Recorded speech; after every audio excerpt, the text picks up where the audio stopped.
যিনি প্রাক্তন মন্ত্রী এবং রিটায়ার্ড শিক্ষক সুভাষ নস্কর, এবং তিনি যে 1977 সাল থেকে তিনি যে রাজনীতি করে আসছেন, তানার দলের কি নীতি ছিল আর এখন বর্তমান শাসক দলের কি নীতি রয়েছে, বামপন্থী দল এবং দক্ষিণপন্থী দল। তিনি মন্তব্য করছেন একটি দলের নীতি রয়েছে যে রাজনীতি করতে গেলে পড়াশোনা করতে হয়, আর এখন যে শাসক দল যে রাজনীতি করছে এদের কোনো জ্ঞান বুদ্ধি কিচ্ছু নাই, এদের কোনো নীতি নাই, কারণ এদের মধ্যে যে দুর্নীতি ঢুকে গেছে তিনি বিস্ফোরক তিনি মন্তব্য করছেন। এবং বর্তমান পরিস্থিতি নিয়ে তিনি কি মন্তব্য করছেন শোনাবো আপনাদেরকে। আসে না শুধু কি নওশাদ সিদ্দিকী একাকে বলছে নাকি, ও বামফ্রন্টের শরিক দলগুলোকেও তারা বলছে, বামফ্রন্টকেও বলছে যে আমরাই দাঁড়ালে, আমরা ভোট কাটুয়া, আমরা ভোট কাটলে বিজেপি জিতে যাবে। তাহলে আমরা ভোট কাটবো তো, আমাদের রাজনৈতিক অধিকার আছে তো, ভোট তো আমরা দাঁড়াবো। সেটা শুধু নওশাদ সিদ্দিকী বলে নয়, ও অন্যান্য যে দল যাকে পাচ্ছে তাকে বিজেপির বি টিম বলছে। আর শুধু বিজেপির বি টিম হবে কেন, তৃণমূলের বি টিম তো হতে পারে কেউ, তা বলবে না। এটা সস্তা রাজনীতির কথা, এটার কোনো গুরুত্ব নেই। কি বলবেন বর্তমান শাসকের যে রাজনীতি চলছে, আর আপনি বিগত 1977 সাল থেকে আপনি রাজনীতি করে আসছেন, এটা কিভাবে দেখছেন আপনি? আমরা রাজনীতিটা যখন শুরু করেছি তখন একটা নির্দিষ্ট নীতিটা আগে জেনেছি, যে দলের সঙ্গে যুক্ত হয়েছি সেই দলের নীতি কি, মানুষকে নিয়ে তারা কি করতে চান, সমাজের জন্য কি করতে চান, সেটা জেনে শুনে রাজনীতিটা অংশ নিয়েছি এবং রীতিমতো পড়াশুনো করে তবে সেখানেই ছিলাম। সেই নীতি থেকে আমি কোনো দিন সরতে পারবো না, এবং সেই নীতিতে কোনো দুর্নীতি নেই, সেই নীতিতে কোনো দুষ্কর্ম নেই, সেই নীতিতে নিষ্পাপ নীতি। এই জন্যে আমরা সেভাবে চলেছি। এখন যারা রাজনীতিতে আসছে তারা তো নীতি নিয়ে আসছে না, তারা দুর্নীতির শিকার হয়ে রাজনীতিতে আসছে। সুতরাং তাদের দ্বারাই ওই কাজ ছাড়া অন্য কাজ হবে না। মানে আপনি যখন 7 বারের এমএলএ 2 বারের মন্ত্রী হয়েছিলেন, আপনাদের একটা নীতি ছিল রাজনীতি প্ল্যাটফর্মের, আর এখন যারা রাজনীতি করছে তাদের কোনো নীতি নাই, তাই তো? নেই তো, মোটে নেই। এদের চুরি নীতি আর দুর্নীতি, এছাড়া আর কোনো নীতি নেই। সে তো প্রমাণ হয়েছে, লক্ষ লক্ষ কোটি কোটি টাকা। কতগুলো এমএলএ জেলখানা থেকে বেরিয়ে এসছে বলো তো। আবার এদের লজ্জাও নেই তো, সেই এমএলএগুলো যতদিন জেল খেটেছে ততদিন তাদের সাসপেন্ড হওয়া উচিত ছিল তো।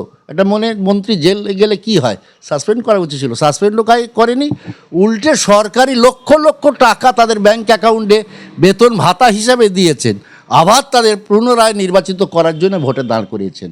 তো সেই রাজনীতি দলের নীতি আছে, এটা নীতিভ্রষ্ট এরা, সেই জন্য এইরকম হবে।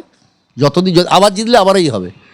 আপনি বিগত দিনে যে নির্বাচন আপনি ক্ষমতায় ছিলেন, 7 বারের এমএলএ 2 বারের মন্ত্রী আপনি ছিলেন, এবারে যে সামনে 26 বিধানসভা নির্বাচন, আপনি কি ভোটে কোথাও প্রার্থী কি হচ্ছেন? না না না না, আমি প্রার্থী হব না। আমি গত বিধানসভা নির্বাচনটা আমার শেষ নির্বাচন ছিল, আমার পার্টির সঙ্গে কথাবার্তা বলে সেটা ঠিক করা ছিল। আমি আর কোনো দিন, আমার শারীরিকভাবে সুস্থতা নেই, আর বয়স আমার 74 বছর, সুতরাং আমি আর কোনো রাজনীতিটা করব কোনো দলের হয়ে কোনো সদস্যপদ ইয়েতে যাব না, লড়াইয়ে যাব না, বিধানসভা লোকসভা কোনো লড়াইয়ে যাব না। এখন সাধারণ মানুষ একটাই প্রশ্ন ছুঁড়েছে, শাসক দলের বিরুদ্ধে যিনি এখন লড়ছেন সকলেই বলছে যে নওশাদ সিদ্দিকী, তিনি গরিব, অসহায়, দলিত, আদিবাসী, মধ্যবিত্ত এবং সমস্ত সম্প্রদায়ের মানুষের জন্য তিনি ভাবছেন।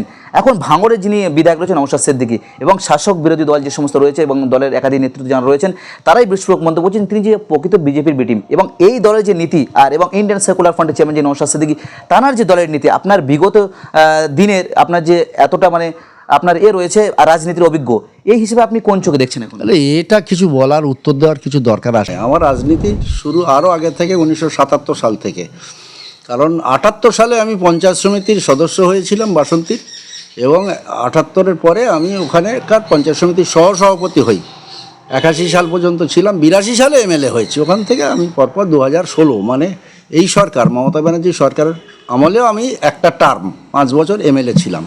সুতরাং তখন যা রাজনীতির শিক্ষা পেয়েছিলাম আমরা, ওইভাবে রাজনীতির শিক্ষা যেভাবে মানুষ পাবে সেভাবে তার পরবর্তী জীবন এমএলএ হোক, মন্ত্রী হোক, এমপি হোক, নেতা হোক, সে সেইভাবে ধারাবাহিকতাটা চলবে।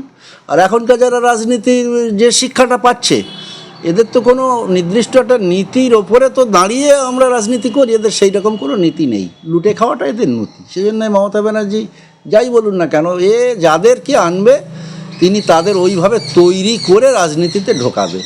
আমাদের রাজনীতি হাতেখড়ি হয় যে আমরা রাজনীতির পাঠশালায় পড়ে, পরীক্ষা দিয়ে, হাতে কলমে আমাদের দেখে শুনে তবে বলে যে হ্যাঁ তুমি এবার যোগ্য, নির্বাচনে প্রতিদ্বন্দ্বিতা করতে পারো। আর এরা এ দল থেকে ও দল, ও দল থেকে এদের বেশি টাকা দিয়ে প্রার্থী পদ কিনে নিল, ভোটে দাঁড়িয়ে গেল, জিতে গেল, তারপরে কোটি কোটি টাকা ইনকাম করলো। এটাই হচ্ছে এদের চরিত্র, এরকম হবে ছাড়া আর কী হবে? মানে একমাত্র টাকা যারা আছে সেই মানে ওই দলে ঢুকবে, বার হবে, এটাই করতে পারে নাকি? একদম তাই, টাকা আছে আর টাকা যারা টাকা মেরে খাওয়ার ইচ্ছে আছে এই দুটো লোকেরা ওই দল করতে পারবে, তাছাড়া আর কিছু না।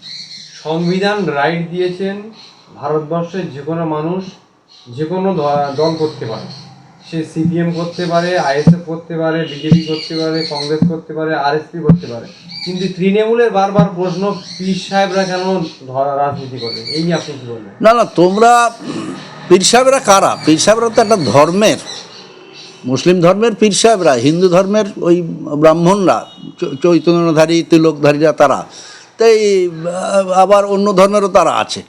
তাই একটা কথা তো তুমি আগে তার উত্তর দিলে, সংবিধান রাইট দিয়েছে, অধিকার দিয়েছে যে কোনো মানুষ, ধর্মের কথা বলেনি, যে কোনো মানুষ তারা রাজনীতি করতে পারবে। শুধু পীর সাহেবের অসুবিধা কী আছে? পীর সাহেবরা যখন পীর সাহেব হন আর ব্রাহ্মণ হোক, যারাই করুন না কেন, ধর্মটা তার দেবস্থানে হোক, তার বাড়িতে হোক, তার ব্যক্তিগত জীবনে হোক, কিন্তু মানুষের সঙ্গে রাজনীতির করা উচিত নয়। যখন তিনি রাজনীতির প্ল্যাটফর্মে আসবেন তখন তাদের মানুষের নীতিটা পালন করতে হবে।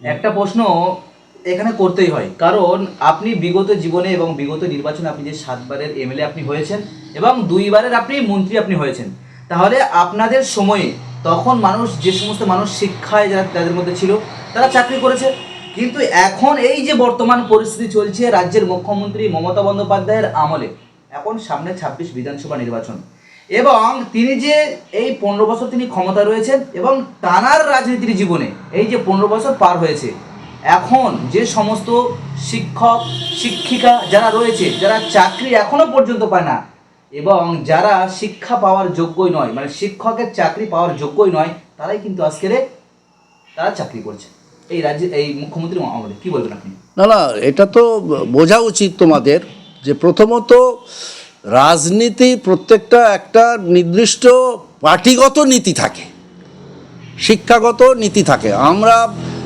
দুটো রাজনীতির মধ্যে দুটো মেরুকরণ আছে, একটা বামপন্থী দল, একটা দক্ষিণপন্থী দল। বামপন্থী দলগুলো তাদের একটা রাজনৈতিক সংবিধান আছে, সেটা পড়াশুনো করে তবে তার লাইন ঠিক করে যে আমি ঠিক লাইনে যাচ্ছি না বেঠিক লাইনে যাচ্ছি।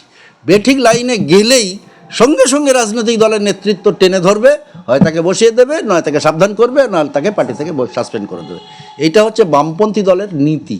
কিন্তু একদম দক্ষিণপন্থী দলগুলোর সেই নীতি নেই, যে যেমন খুশি চলছে, আবার হাতে পায়ে ধরে টাকা পয়সা দিয়ে আবার ঠিক হয়ে যাচ্ছে। তাহলে তারা কোনো নির্দিষ্ট নীতির ব্যাপার নেই। 1, 2 হচ্ছে চাকরি বাকরি যে কথাটা বলছো, এটা তো সরকার পরিকল্পনা করবে। আমাদের সরকার ভেবেছেন চাকরি দিতে গেলে অনেক টাকা লাগবে, তাহলে একসঙ্গে অনেক লোককে যদি ছুঁড়ে দিই, আরে ভাত ছুঁড়লে তো কাকের অভাব হয় না, জানো তো। ভাতটা ছড়িয়ে দিল, হই হই করে কোথায় কাক আছে, এইটা এখনকার সরকারের নীতি। তারা এই জন্যে কী করলো, একদম 2-3টে কথা আমি 2-3 মিনিটে বলে দিচ্ছি।